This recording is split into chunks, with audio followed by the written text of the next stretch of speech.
Hello, my name is Jen and welcome to a new setting. Yay! Yeah. So, it's been a while, so we have like 6 movie reviews in a row. Let's go. X-Men The Dark Phoenix. From what I have heard, this is Fox's last in-universe X-Men movie, I believe. And after this, it's all Disney Marvel instead of Fox's Marvel. Well, and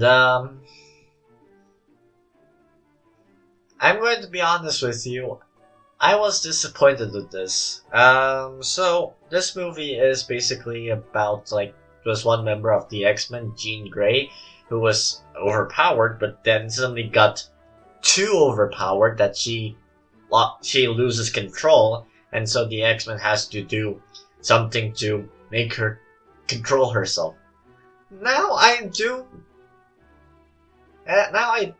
not mind this movie not going to be too action heavy and more on compelling story. The problem, however, is that this movie does not have a compelling story.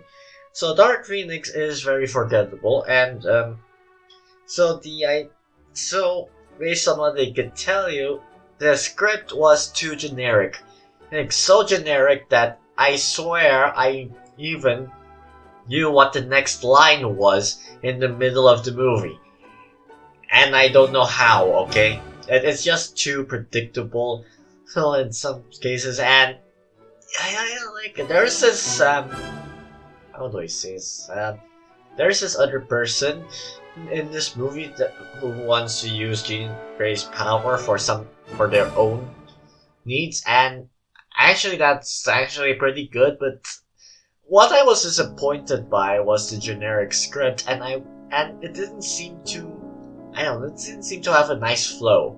When I say it doesn't have a nice flow, and it really doesn't have a nice flow to this movie.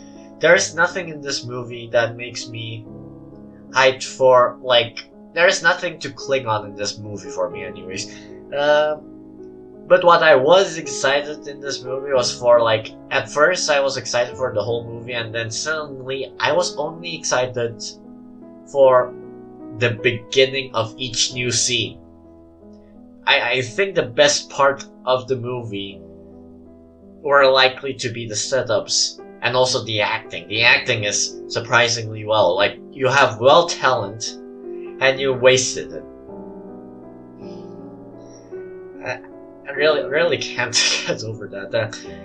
But it's not boring per se, but it's not the X-Men movie that you're going to want. It doesn't end with a bang. And the problem with this movie was it was playing too safe for me anyways. It never actually went that distance. It just tried to be safe, and even the ending feels rip-off of a great movie, okay? And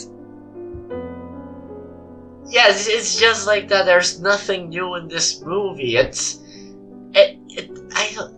nothing new in this movie. If I remember, the one who wrote Dark Phoenix also was responsible for The Last Stand, and he had the second chance, but he blew it. So yeah, it really feels like when the writers realize, hey, this is going to be your last project, and then they're like, okay, fine, and then they just wrote the laziest script I have ever seen. That's what I felt like watching this movie. And although it's not boring, although it has talent, it's not worth it. You will be entertained, but not too much. For an X-Men movie, I'm disappointed. And yeah, another thing, I just wish that this movie was rated R so that they could at least go some distance. I mean, that's the easiest way to go some distance to please some people, because why not? It worked for Logan. But yeah, it still baffles me why it's not rated R and it's rated PG-13. But even if the age rating doesn't matter, at least have a compelling story, please. So, I'm going to give this movie a rating of 4 out of 10. Do I recommend you to watch it? Flip a coin. Next, I watched The Secret Life of Pets 2. Secret Life of Pets 2 is a sequel to The Secret Life of Pets. And honestly, in this movie, there are 3 different things happening in this movie. So, Max is going on a road trip. Gadget has to take care of Max's ball, and the Snowball here, there is teamed up with this new dog while trying to rescue a tiger from a circus, and I don't know how to describe this. So this movie is actually entertaining. Anyways, I actually enjoyed my time watching this movie, and it's fine. It's actually a very fun time watching this movie, but it's just that there's nothing in this movie. You pay the ticket, you get entertained, and that's it. Like, you just watch it. There is nothing going on in between. It's just silliness. It's just quite silly in some parts and stuff, but also entertaining. What I felt that was a bit what I felt was too off was the different. There are 3 different things happening, but they don't tie in together that well. It's like it's not that well. Well, it feels like 3 different people came up with 3 different ideas, and then one of them just said, "Hey, why not just put them all together and make it a movie?" And it's like that. It doesn't really add too much of this and stuff. And my favorite part of this movie was definitely Max's journey, Max's character. And apart from that, there is nothing too much story-wise. Story-wise, it's kind of not too good. It's like, yeah, the main plot is a bit off anyways. So, yeah, that's what I felt about that movie. I had fun watching nonetheless, but it really lacks something. It lacks something. It lacks some kind of magic to the story or something. But you'll be entertained. Kids will be entertained enough, so yay. So I give this movie a rating of 6 out of 10. And don't let it discourage you. I did enjoy this movie. It's just that there's something there. It doesn't really feel like a movie, but more like a compilation of shorts for this one for me. And the next, do I recommend it? Kind of. Next up, we have Men in Black International. I thought it was okay. So Men in Black International, well, it's basically there's this girl who saw aliens and decided, hey, let's track them down, and traces down the Men in Black, and so she gets a job in London, and stuff happens. By stuff, I mean there's this device. It's like any other Men in Black movie. Basically, there is this device that they have to keep safe, and the bad guys should not actually have the device at all. So something like that. Now, Men in Black International has like Chris Hemsworth and Tessa Thompson, I believe. Those 2 were in like Thor Ragnarok and also in Avengers Endgame, and their chemistry is absolute perfect in this movie. There is nothing wrong with their chemistry. I absolutely buy it, no matter what. Their chemistry is amazing. But what I don't understand about this movie is that, what the heck happened? I don't know what the heck happened with this movie. So, Chris Hemsworth, it's usually supposed to be funny. I really loved him in Ragnarok. I thought it was funny there. And his comedic timing, if I were to guess, I feel like his comedic timing was a bit too fast. I think he needs to slow down a little to get at least a few laughs. It's like, and this movie, and that's also the problem with this movie, the pacing. It's never consistent with its pacing. In certain scenes, it moves fast when it should move a little bit slower.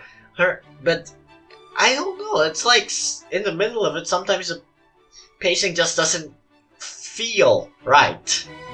It's like something is wrong with the speed of the movie. I don't know what it is. Yes, the visuals are nice. I mean, it's a Men in Black movie. The story, surprisingly, is actually quite decent. So yeah, it's alright. It's alright. The action scenes are fun. It's enjoyable enough that you don't fall asleep, but it's not entertaining enough for me to recommend. So because of that, I'm going to give this movie a solid 5 out of 10. Do I recommend you to watch Men in Black International? Not really. It's kind of disappointing, especially if you're not too much of a Men in Black fan, but even if you're a Men in Black fan, then I think it kind of lacks something in this movie that made Men in Black, the first one, a bit too special, but it's decent. Toy Story 4. Now, I went into this movie actually a bit too skeptical. Like, I believe Toy Story 3 ended absolutely beautifully, and I don't know how they actually would do Toy Story 4. And I think Toy Story 4 has also an ending that's as beautiful as Toy Story 3. I don't know how they did it, but they did it. So Toy Story 4 goes like this. So Wendy and the gang are at Bonnie's place for a while, so Bonnie goes to kindergarten. However, toys are banned to go to kindergarten, so Bonnie made herself a new toy out of a spork and calls it Forky. Now Forky here, his character is supposed to be like, hey, I'm trash, not a toy. It's like that, and I thought it was going to be annoying, but surprisingly it's not.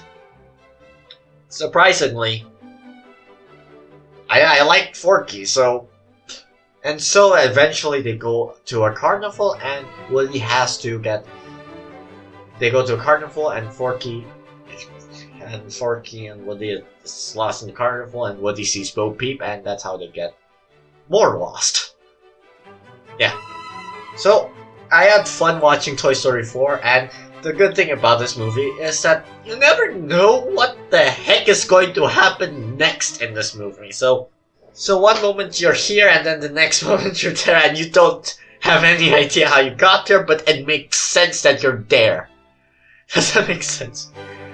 And yeah, that's how I describe Toy Story 4. So another thing in this movie is that it does have setups in the beginning of the movie, but you never really get them until the payoff actually happens. And when I was in the theater and like this one scene where I knew there was a setup, but I was oblivious to it. I actually ignored it, and then suddenly in the end it gets brought back up, and I was like, okay, that's actually quite clever. I don't know how they do it. And another thing in this movie, the new toys, like those fluffy stuffed bear toys, they're actually hilarious. And Keanu Reeves is in this movie, and I never noticed it during the theater. I don't know how I didn't notice it. I knew he was in the movie, but I kind of forgot about it. Yeah, I thought they were great. And another thing in this movie, somehow they put a horror element into this movie, which is actually kind of fun as well. And also this is a very fun movie. This is like a fun movie. It's kind of similar to certain Toy Story movies, but it's a new Toy Story movie. Does that make sense? In certain bits, it's trying to be a homage to the Toy Story franchise, but overall, it is a new Toy Story movie. And I think that's great. And what I felt like a little bit disappointed was, like, the old toys, especially with the old. I was disappointed with mostly the old toys. Like the ones we've been through. Ooh, they are a bit. outside of this movie, which I understand. And I know this is Woody and Bo Peep's story because, hey, this is Woody and Bo Peep's story. When I think of Toys, I felt like there was something lacking with Buzz Lightyear, and I wanted more. And that's actually a good thing about this movie. You actually leave wanting some more of it. That means this movie is absolute wonders.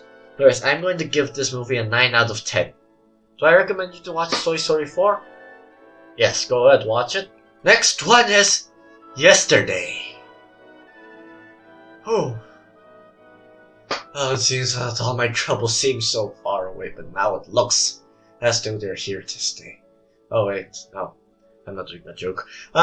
So Yesterday is basically about this one guy who was a struggling musician, and suddenly one day he goes to an alternate reality where the Beatles doesn't exist. And so he uses this opportunity to become famous by playing Beatles songs. Because he's the only one who knows the Beatles. Imagine that. Imagine a world without the Beatles. Yeah, that was a John Lennon reference, so... yeah. So... and plus, Ed Sheeran is also in this movie. Just perfect! I should stop with these references. So, what do you think I thought of this movie? Okay, everyone, come together right now. Okay, I have officially referenced way too many Beatles songs. You know what? I'm just going to let it be. Yeah. Yeah, I think I should stop. Well, that was something. Oh wait, there is a song called something by the Beatles. Darn! Okay, after that. Okay, I'm done with that. So this movie, apart from its interesting premise, it's decent, okay? What I love about this movie was the premise, and what hooked me in of this movie was the premise. Like, a world without the Beatles, an alternate reality like that, like, okay, fine. And I'm going to listen to a lot of Beatles songs. Beatles fans will be pleased. But within that movie, there is this, like, romantic comedy movie in there, which is fine and all, but the thing is, the romantic comedy, I feel like, it could also be done without this unique premise. But that's fine, it's actually still a fine thing, actually. I thought the premise was good, the rom-com part, it feels like a bit put in there, but it's actually an enjoyable romantic comedy, if you want to say it that way. But, I would say, like, near the climax of the movie was, like, when things got a little way too off for me. The final act in general, final act, for the most part, was lacking to me. I didn't like the final act too much, but I feel like most of this movie is definitely enjoyable, and you will get your Beatles songs galore. Yeah, I feel like the final act of this movie was a bit too... I don't know what to say, but it's a bit lacking. There is something missing there, and there was something... yeah, there was like this moment in the final act that's just nonsensical to my brain for some reason, and and when the movie ends, it kind of just ends. Like, it's not on the cliffhanger ending, but you don't feel too satisfied with the ending. Apart from that, in the middle of the movie, I thought the pacing was just fine, but in certain points of the movie, I kind of felt it slow down a little bit, but I didn't mind that too much, but it really affected me a little bit, yeah,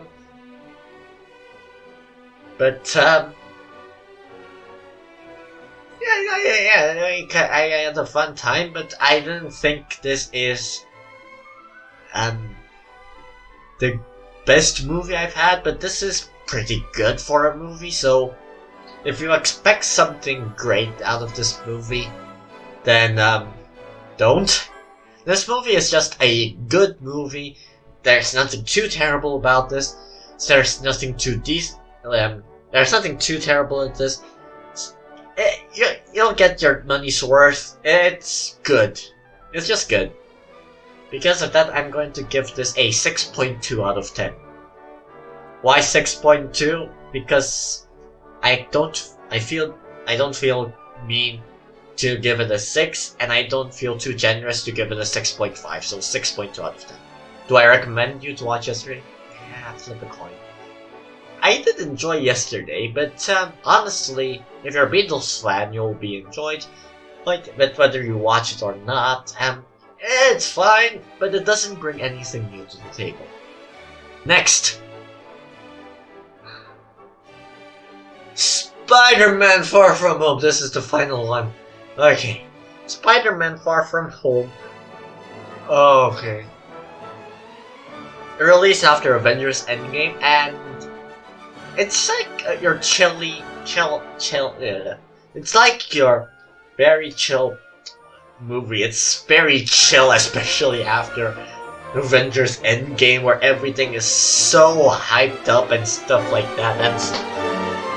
But Spider-Man Far From Home is basically about this. So basically this movie, so Peter Parker here is like kind of needs a break from all the superhero stuff, so he decides to go on like a summer vacation with his friends, and in the middle of it he suddenly he gets involved in a superhero thing with also Mysterio, and there are these elementals and stuff like that, and yeah.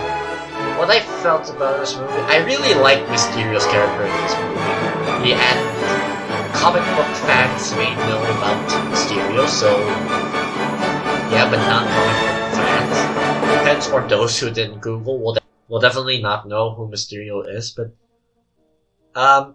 yeah, Jake Gyllenhaal, I believe was his name, as Mysterio, was actually very good. I actually enjoyed his performance, and he actually nails it on the head. And I like Mysterio in this movie.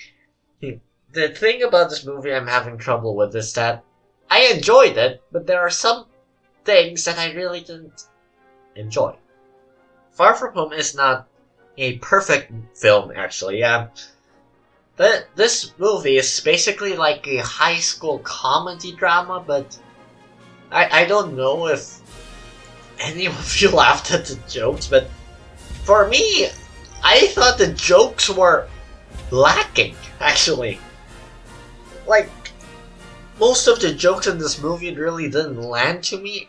I don't know why, but I really didn't think most of this movie was funny. But there are some great moments in this movie. There are some funny moments, but this is not a full-on comedy. This is like, but it's fine, actually. It's just fine. The problem with this movie, I would say, is the pacing. I feel like that's the main problem of this movie. The pacing is a bit too slow. I feel like. Yeah, I feel like sometimes the pacing is a bit too slow for me, but either way, the pacing is like the main problem I have with this movie.